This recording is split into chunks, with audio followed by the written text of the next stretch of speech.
Let's talk Cavs, though, because we'll get to the tournament in a sec. They are about to embark on a 3-game road trip without Dean Wade and Jaylon Tyson, who are both sticking back in Cleveland to get the necessary medical treatment they need to recover from their injuries. Tyson dealing with a strained toe.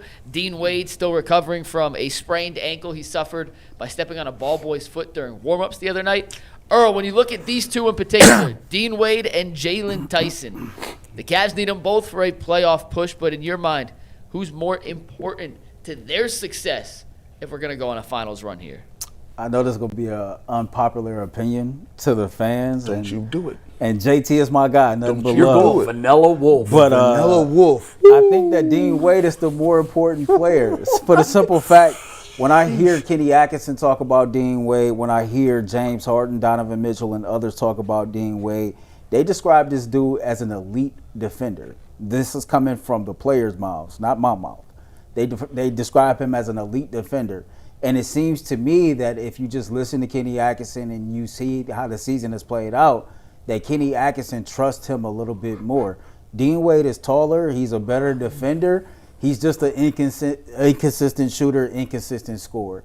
And that's where the problem lies. But he does have the experience. If you talk to Kobe Altman, one of the things that he said after all the trades were made is he felt like for the last few years going into the playoffs that the team was just too young and they didn't have the experience he thought necessary to accomplish their goals. And so when you look at these two players in particular, I think that Jaylon Tyson's future is the sky's the limit for him. I think he's going to be a damn good basketball player in this league for a long time. But he's going through some growing pains right now, and he's still a young player that's developing, right?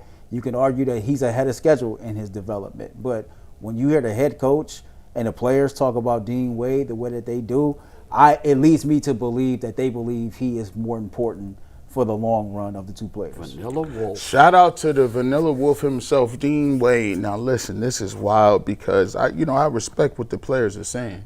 Listen, and I think you should have a lot of confidence in the guys that you're going out there on the court with. But that ain't got nothing to do with me. See, my confidence level is not high at all for Dean Wade. I know he's going to give me at least 0 points every night.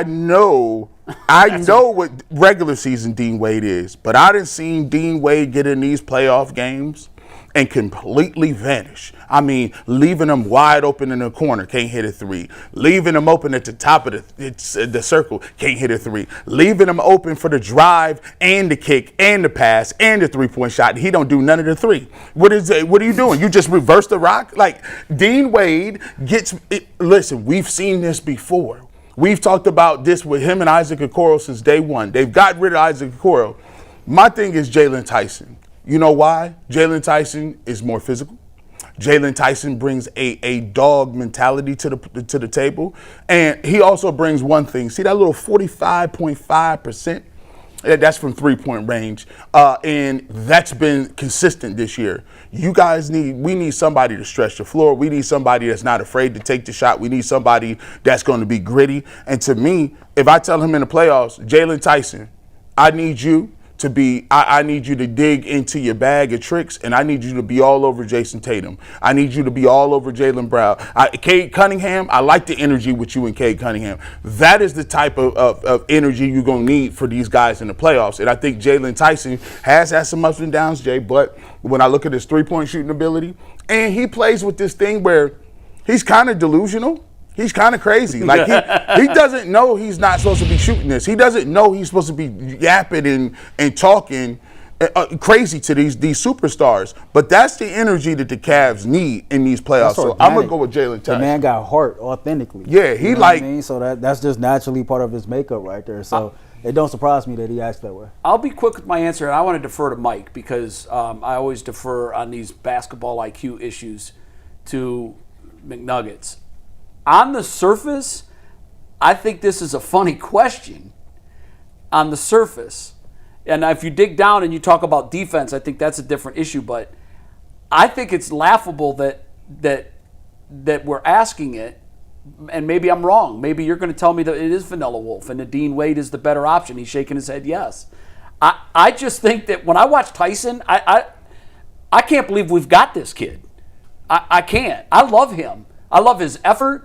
I love the fact that he's an offensive threat. You mentioned in the playoffs, like last year in the playoffs, we sat here and we talked about it. Dean Wade is he's a deficiency on the floor. He is, and I don't know how you make up for that. And I know that the guys do like his defense, and I know in spots in the playoffs, get him off the bench and get him out there as a defensive stalwart to slow things down. But you've got to score, and he's not a threat. The reason he's always wide open is because he's going to miss. And at least with Tyson, he's going to get open. He's going because you're going to pick your poison, and he's going to hit those shots.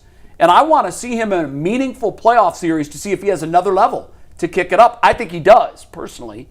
But apparently I'm wrong because you're saying Vanilla Wolf. I don't think wrong is the right word. Tyson's a better basketball player, has a higher ceiling. If this was simply who would you rather have pick A or B, Tyson's the better basketball player. This is a sum of the parts question then. And also, if Dean Wade is the Dean Wade he's been in previous playoff runs, the Cavs don't have a backup big. No. So you have Allen, you have Mobley, who both, by the way, have dealt with lower body injuries in the last 2 months. The depth after that is Dean Wade and Thomas Bryant. And TB is awesome. For whatever reason, Kenny doesn't fully trust Thomas Bryant, and I think Thomas Bryant's the kind of guy who we saw against Cleveland last year could swing a bench rotation and make 3 threes in 6 minutes. Yeah. Right. He could also go 0 for 6 in 3 minutes, I know. and he's putting up the next one. I know. They don't have That's backup a big fact. depth. So in this question of more valuable to a playoff run, a deep playoff run, the Cavs have other wings. We saw what Strus did on Friday. We'll talk about him in YouTube. They have Keon Ellis. They have other guys at that position. It's Dean Wade or almost nobody at that big, could give you a small ball lineup with the Mobley or Allen as your only real big. So in terms of value, I think Earl's right that he's more valuable, even though Tyson is a better basketball player. And if you're starting a team, it's not a question you take Tyson 100 times. Right. Does that make sense? You're saying we're a better team, though, with Dean Wade over Tyson. I don't think there's any replication for Dean Wade if he cannot perform in the playoffs. They have other guys who can do I think that's a different argument. Because I do think you're right, but I think that's roster construction. Yeah, Well, that's a whole different. I'm going to take No, the best. I know. I'm going to take the best basketball player. Listen, because here's the thing: we could get into like what's better for the team. And listen, when you playing the Celtics, that construction stuff, nah. But G, I will, you will. McNuggets just said he will. Jay said he will. We're not the ones making the decision. We believe that Kitty Atkinson looks at it as like, okay, Dean Wade is the guy that I have to rely on more. That's the most valuable because of the points that Mike added on to. I got other guys that can play the wing. Like I got Jared Allen, Evan Mobley. If one of those dudes or two of those dudes are in foul trouble, then you might see a situation where you actually got TB and Dean Wade on the court at the same time. Well, that and could be a nightmare. Kenny, you better gotta, be right. Like, you got to better just be hope right.